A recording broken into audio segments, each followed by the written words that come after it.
You ask Tiger to solve. This deals with linear equations with one unknown. The final result is x equals 11. Let's solve it step by step. Group all constants on the right side of the equation. Add 5 to both sides.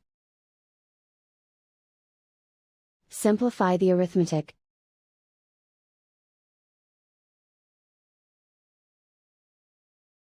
Isolate the x. Divide both sides by -3. Cancel out the negatives. Simplify the fraction. Cancel out the negatives. Find the greatest common factor of the numerator and denominator. Factor out and cancel the greatest common factor. And so the final result is x equals 11.